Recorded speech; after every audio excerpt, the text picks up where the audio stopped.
समय ही वह रंग है जो अनेक अनेक रंगों में विभाजित होता है और पठन पाठन प्रक्रिया द्वारा फिर एक हो जाता है। यह पंक्ति ली गई है शब्दों के आलोक में से और इसे लिखने वाली हैं कृष्णा सोबती। ये कृष्णा सोबती जी हैं। आज हम इनके बारे में बात करेंगे। आपका जन्म सन 1925 में गुजरात वर्तमान पाकिस्तान में वहां हुआ और आपकी मृत्यु 2019 में 93 साल की उम्र में हुई। लेखन व्यवसाय से आप जुड़ी रही हैं और आपकी राष्ट्रीयता भारतीय है।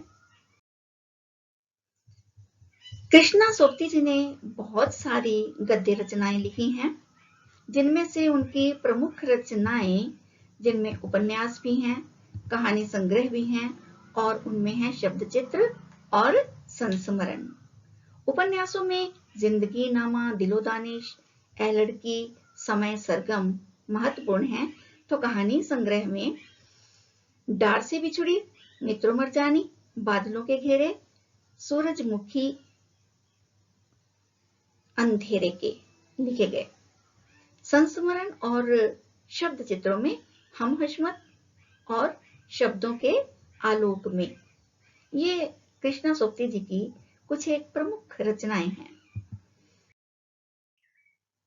कृष्णा सोबती जी को बहुत सारे सम्मान भी प्राप्त हुए हैं, जिनमें हिंदी अकादमी पुरस्कार, साहित्य अकादमी पुरस्कार, बहुत सारे राष्ट्रीय पुरस्कार प्रदान किए गए हैं और हिंदी साहित्य का सर्वोत्तम सम्मान ज्ञानपीठ पुरस्कार 2017 में कृष्णा सोबती जी को दिया गया। यह है ज्ञानपीठ पुरस्कार। सृजन संवेदना।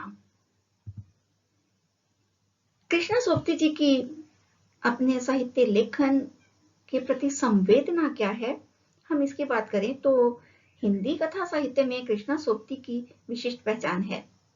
उनके कई उपन्यासों, लंबी कहानियों और संस्मरणों ने हिंदी के साहित्यिक संसार में अपनी दीर्घजीवी उपस्थिति सुनिश्चित की है।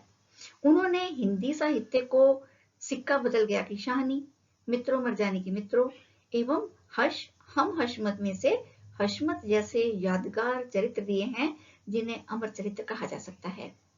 भारत पाकिस्तान विभाजन पर जिन लेखकों ने कालजयी रचनाएं लिखी हैं, उनमें कृष्णा सोबती जी को प्रथम पंक्ति में रखा जा सकता है। संस्मरण के क्षेत्र में हम हशमत शीर्षक से उनकी कृति का विशिष्ट स्थान है। कृष्ण जी के भाषिक प्रयोगों में भी विविधता है। उन्होंने हिंदी की कथा भाषा को बड़ी विलक्षण ताजगी प्रदान की है। मियां नसीरुद्दीन। मियां नसीरुद्दीन शब्द चित्र हम हशमत नामक संग्रह से लिया गया है। इसमें खानदानी नानबाई मियां नसीरुद्दीन के व्यक्तित्व, उनकी रुचियों एवं स्वभाव का शब्द चित्र खींचा गया है। मियां मसीहाई अंदाज से रोटी पकाने की कला और उसमें अपने खानदानी महारत को बताते हुए प्रतीत होते हैं। मियां नसीरुद्दीन एक ऐसे इंसान हैं जो वो एक ऐसे इंसान का प्रतिनिधित्व करते हुए दिखाई देते हैं जो अपने पेशे को कला का दर्जा देते हैं। मियां नसीरुद्दीन वास्तव में अपने काम को कला मानते हैं। इससे पहले कि हम इस पाठ को बढ़ाएं, मैं इस पाठ को पढ़ने से हम क्या सीखेंगे इसके बारे में बताना चाहूंगी। इस पाठ को पढ़ने से बच्चे भाषा का संवर्धन कर पाएंगे, उनकी साहित्यिक अभिरुचियों को बढ़ावा मिलेगा, उनके अभिव्यक्ति कौशल का विकास होगा, उससे भी ज्यादा श्रम को सम्मान देने की भावना का विकास होगा और श्रमिकों के प्रति सम्मान का नजरिया भी बनेगा।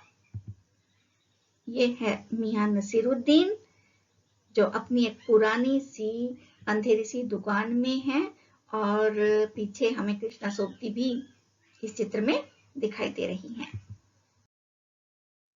पाठ संबंधी मुख्य बिंदुओं पर चर्चा करें तो मियां नसीरुद्दीन कृष्णा सोबती जी के गद्य संग्रह हम हशमत में से लिया गया है। यह बहुत ही सजीव और मनोरंजक रेखाचित्र है। इसमें सोबती जी ने नसीरुद्दीन की स्वभावगत खूबियों के साथ ही साथ श्रम के महत्व का प्रतिपादन भी किया है। संयोगवश एक दिन लेखिका जामा मस्जिद के नजदीक पुराने गढ़ैया मोहल्ले से होकर गुजर रही थी कि एक पुरानी सी दुकान पर खूब सारा आटा सनते देख कुछ जानने की इच्छा हुई।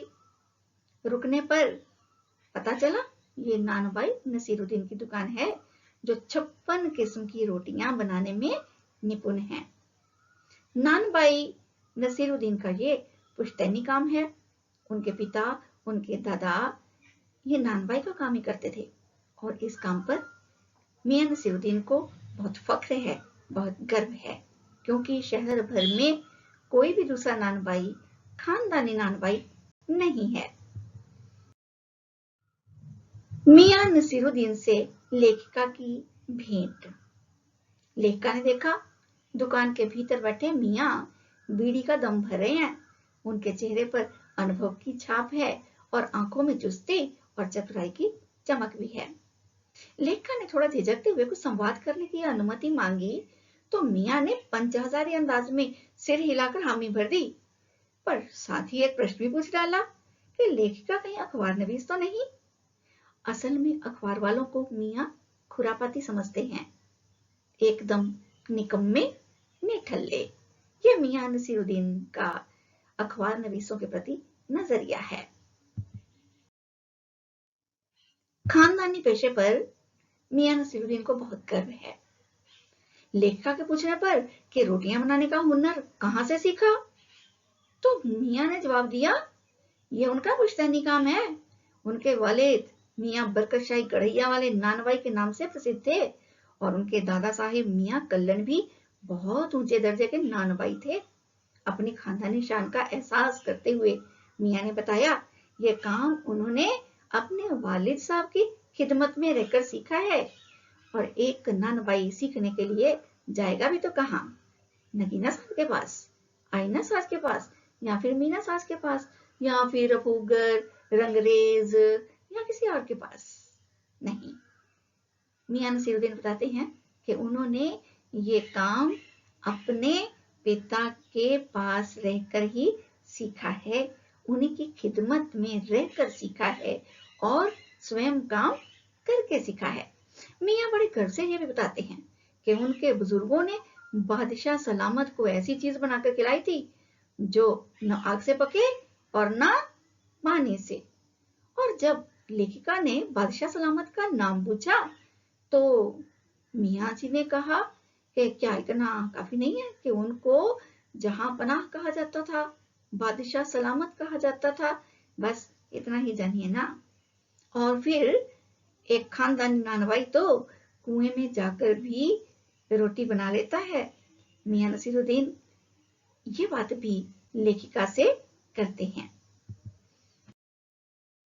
इल्म या हुनर एक साधना।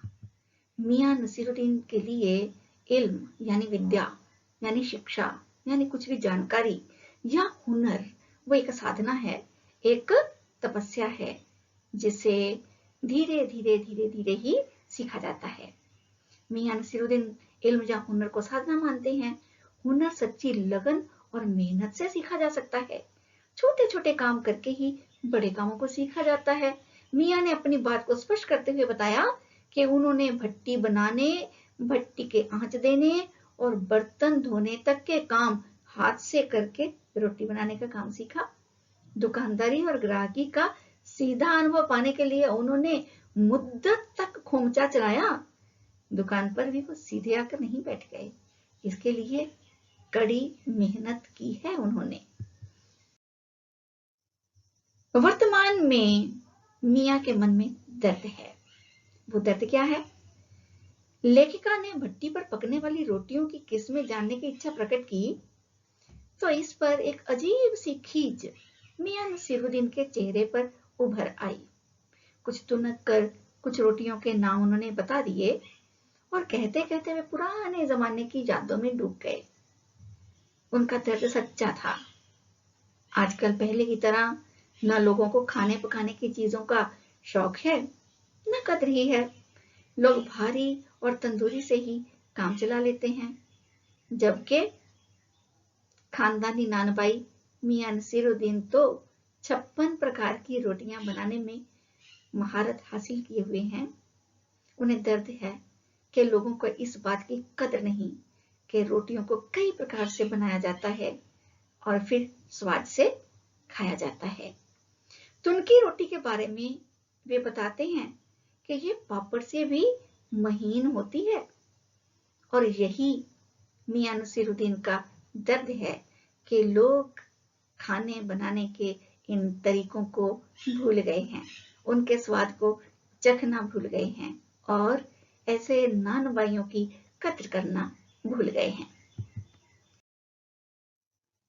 विविध प्रकार की रोटियों की बात लेखिका के पूछने पर मियां नसीरुद्दीन जी ने बताई थी, जिनमें उन्होंने बहुत सारी रोटियों के नाम लिए, जिनके चित्र और नाम मैं आपके सामने रख रही हूं। बाकर खानी, शीरमाल, ताफ्तान, बेसनी रोटी, खमीरी रोटी, रुमाली रोटी, गावी रोटी, मिस्सी रोटी।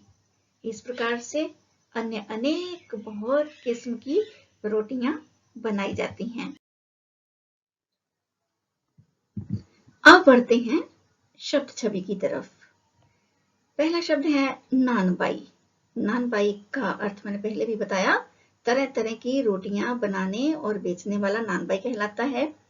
काइया होता है धूर्त या चालाक, पेशानी माथा या मस्तक, अखबार नवीस पत्रकार को कहते हैं। खुराफात शरारत को, इल्म होता है जानकारी या ज्ञान या विद्या। नगीना साज नगीने जोड़ने वाले को कहा जाता है। मीना साज मीनाकारी करने वाले को कहा जाता है। रंगरेज कपड़े रंगने वाले को कहा जाता है। वालिद होते हैं पिता, और अख्तियार करना होता है अपनाना। इसके बाद है मरहूम, जिस व्यक्ति की मृत्यु हो चुकी हो उसे मरहूम कहा जाता है। उम्मीद है आप सब बच्चों को ये पाठ समझ आ गया होगा। और अब हम बात करेंगे गृह कार्य की। कुछ एक प्रश्न आपको दे रही हूं। पाठ को आपने ध्यान से सुना, समझा, जाना, तो इन प्रश्नों के उत्तर आप आसानी से दे सकते हो। मियां नसीरुद्दीन को नान भाइयों का मसीहा क्यों कहा जाता है? दूसरा प्रश्न है, मियां सच्ची तालीम किसे मानते हैं? पाठ के आधार पर मियां नसीरुद्दीन के व्यक्तित्व और चरित्र की विशेषताएं लिखिए। बीते हुए जमाने तथा आज के जमाने के बारे में मियां नसीरुद्दीन की क्या राय है? इसे स्पष्ट भी कीजिए। पंच हजारी अंदाज में सिर हिलाना। वाक्य में इस तरह से प्रयोग करें कि इसका अर्थ स्पष्ट हो जाए। धन्यवाद।